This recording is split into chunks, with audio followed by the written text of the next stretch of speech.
Hello friends, नमस्कार। आइए एक नई कुंडली अध्ययन के लिए कमेंट बॉक्स में आई है, इसका अध्ययन करेंगे। लेकिन फ्रेंड्स, अगर आप भी अपनी जन्म कुंडली का अध्ययन कराना चाहते हैं तो डेट ऑफ बर्थ, पहले और स्थान जरूर डालिएगा कमेंट बॉक्स में, और चैनल को सब्सक्राइब भी कर लीजिएगा, जिससे आपको पता लग सके कि आपकी कुंडली क्या अध्ययन हो चुका है। देखिए फ्रेंड्स, ये मिथुन लगन की कुंडली है। मिथुन लगन का जो स्वामी होता है बुध होता है, जो कि लगन में बैठा हुआ है। तो ये भद्र राजयोग यहाँ पर अपने आप में ही बना हुआ है। इस प्रकार से जब भी बुध ग्रह जो है लगन में ही बैठ जाते हैं। दूसरा, ये बुध कन्या लगन की जो कुंडली होती है व्यापारियों वाली होती है। व्यापारी के गुण जो है व्यक्ति में अपने आप में ही आ जाते हैं। मैनेजमेंट बहुत अच्छे तरीके से करना जानते हैं ऐसे बच्चे। और दूसरा, बहुत ही तेज तरार और बुद्धिमान होते हैं, और दूसरों से अपना काम कैसे निकलवाना है बहुत अच्छी तरह से बुध लगन के व्यक्ति जानते हैं। दूसरा, अपने शत्रुओं से भी ये काम निभवाने में माहिर होते हैं। होते हैं शत्रुओं के को भी अपने इशारों पर नचा लेते हैं, जब भी इस प्रकार से बुध लगन से संबंध बनाता है। तो अब देखिए फ्रेंड्स, आपकी राशि जो है धनु राशि है। चंद्रमा जहाँ बैठते हैं वो आपकी चंद्र राशि हो जाती है। तो आपकी राशि जो है धनु है। और दूसरा देखिए फ्रेंड्स, सप्तम में मंगल बैठे हुए हैं, तो आप मांगलिक भी हैं।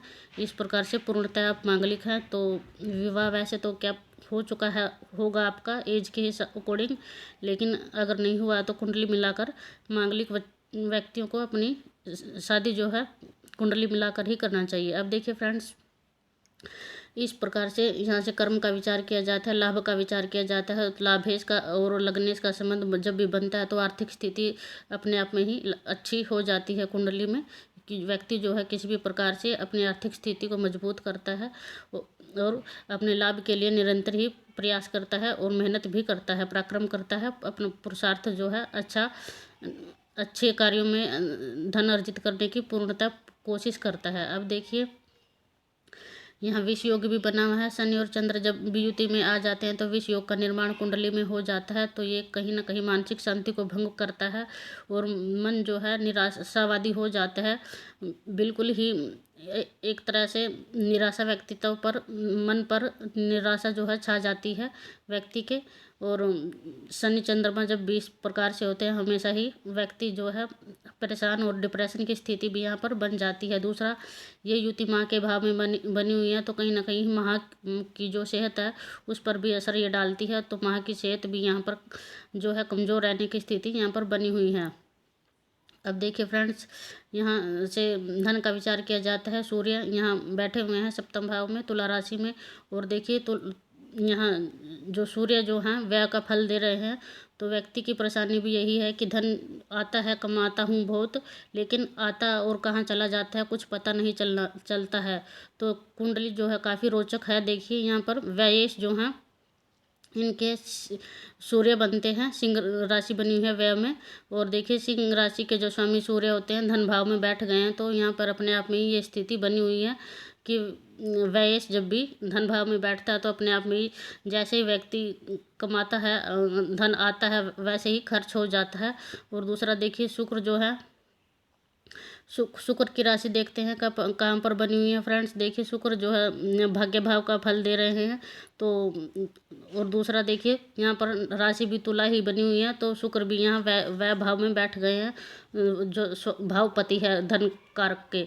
तो इस प्रकार से धन के जो कारक ग्रह हैं तो शुक्र हैं वो भी व्यय में है। और दूसरा व्ययेश जो हैं वो सूर्य हैं, वो भी धन भाव में बैठ गए हैं। तो ये स्थिति यहाँ पर बनी हुई है कि व्यक्ति के धन आते ही धन जो है कहाँ को चला जाता है व्यक्ति को पता ही नहीं चलता। इस प्रकार से अपने ऐशो आराम पर भी खर्च करने की स्थिति यहाँ पर बनी हुई है, क्योंकि शुक्र यहाँ 12वें भाव में उच्च के भी होते हैं। और निरंतर ही अपने ऐशो आराम और अपनी सुख सुविधाओं पर भी व्यक्ति खर्च करता है। लेकिन अपने ऊपर तो खर्च करना ठीक है फिर भी, लेकिन यहाँ पर धरना टिकने के योग भी कुंडली में पूर्णतः बने हुए हैं। देखिए तीनों का कनेक्शन जो है वह भाव से बन गया है। तो इस प्रकार से यहाँ पे ये माइनस पॉइंट कुंडली में बना हुआ है धन के लिए। धन ऐसी बात नहीं है कि व्यक्ति के पास आता नहीं है, धन बहुत आएगा, लेकिन आते ही कहाँ चला जाएगा पता ही यहाँ पर नहीं चलता है। इस प्रकार से धन का संबंध जो है वैसे बन गया है फ्रेंड्स। अब दूसरा देखिए, यहाँ नंबर 2 लिखा हुआ है, तो ये भी शुक्र की राशि होती है। गुरु बैठे हुए हैं, गुरु अकेले होते हैं, थोड़ा भावनाश की स्थिति लागू करते हैं। और गुरु सभी प्रकार के सुख देने वाले ग्रह माने जाते हैं। धन पत्नी, बच्चे, सभी चीज़ों का ग्रह जो मुख्य जो कारक ग्रह होता है गुरु होते हैं, तो गुरु अकेले होते हैं थोड़ा भावनाश करते हैं। तो इस प्रकार से यहाँ पे जो भाग्य की राशि बनी है वह भी नंबर 2 लिखे हुआ शुक्र की ही है, तो यहाँ वह में चले गए हैं। तो कहीं ना कहीं व्यक्ति के जो कार्य है और कार्य है व्यर्थ में ही यहाँ पर हर प्रकार से चीज़ जो है निरंतर चली जाती है, जो कि और दूसरा मन भी यहाँ अशांत हो गया है। तो कहीं ना कहीं जो मानसिक स्थिति भी है काफ़ी डिप्रेशन वाली यहाँ पर बनी हुई है। मन में कोई उत्साह नहीं है, मन जो है पूरी तरह से चंद्रमा के और विष योग की युतियाँ बनी हुई हैं। तो इस प्रकार से मन जो है पूरी तरह से निराशावादी में हो जाता है।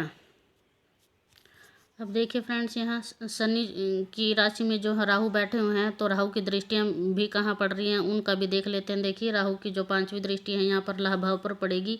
तो यहाँ पर जब भी राहु की दृष्टि पड़ती है तो कहीं ना कहीं लाभ की स्थिति यहाँ पर राहु दे देते हैं, क्योंकि देखिए खुद की राशि मिथुन राशि को जो है राहु अपनी ही राशि मानते हैं। तो धन आने की कोई समस्या नहीं है इस कुंडली में, लेकिन धन आते ही खर्च होने की समस्या जो है बहुत बड़ी बन गई है, क्योंकि यह धन जो है संचित होने की कहीं भी स्थिति दिखाई नहीं दे रही है। इस प्रकार से राहु जो है 5वीं दृष्टि यहाँ लाभ भाव पर पड़ती है, तो कहीं ना कहीं से किसी भी प्रकार व्यक्ति जो है धन कमाने में और लाभ लेने में किसी न प्रकार से अपनी हर योजना को सफल कर लेता है।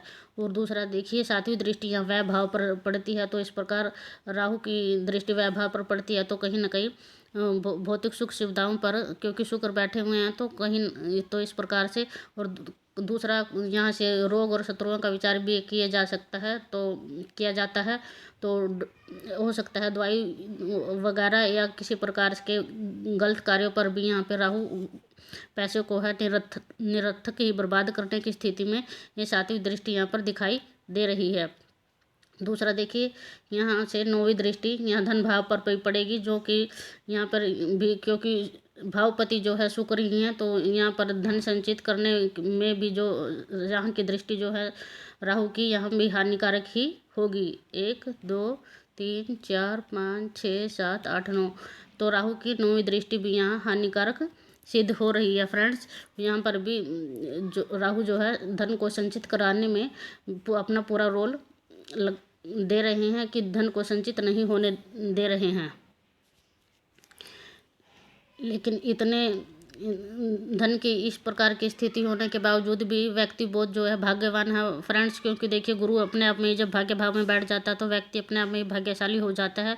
और गुरु की दृष्टियों का प्रभाव भी होता है, जो कि गुरु की दृष्टि आपके लगन पर पड़ेगी और यहाँ पर पड़ेगी माँ के घर पर और संतान भाव पर। तो इस प्रकार से धन भाव लगन व्यक्ति का जो व्यक्तित्व है काफ़ी आकर्षक हो जाता है और काफ़ी बुद्धिमान होता है व्यक्ति इस प्रकार से। और संतान पर भी दृष्टि पड़ती है गुरु की, तो बहुत ही संतान भी भाग्यशाली रहने की यहाँ हो जाती है। संतान भी बहुत भाग्यशाली रहती है व्यक्ति की। अब देखिए फ्रेंड्स, यहाँ से व्यापार और पत्नी का विचार किया जाता है। मंगल बैठे हुए हैं यहाँ पर, तो आप मांगलिक हैं। और दूसरा आपकी पत्नी थोड़ी उग्र रहने की संभावना यहाँ पर बनी हुई है, क्योंकि मंगल बैठे हुए हैं, लेकिन धार्मिक होगी पत्नी आपकी। और दूसरा आपके भाग्य को बढ़ावा देने वाली आपकी पत्नी होने की यहाँ पूरी संभावना बनी हुई है, क्योंकि देखिए गुरु जो है भाग्य भाव का यहाँ फल दे रहे हैं।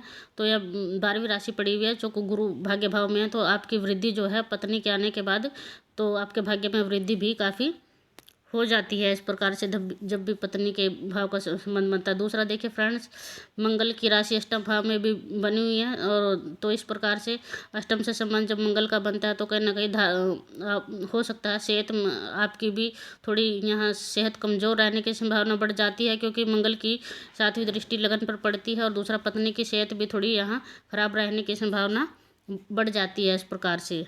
तो फ्रेंड्स, आई होप आप लोगों को कुंडली पसंद आएगी। अगर कुंडली पसंद आए तो चैनल को लाइक और सब्सक्राइब भी कीजिएगा, चैनल को सब्सक्राइब कीजिएगा और वीडियो को ज़्यादा से ज़्यादा शेयर कीजिएगा। Thank you.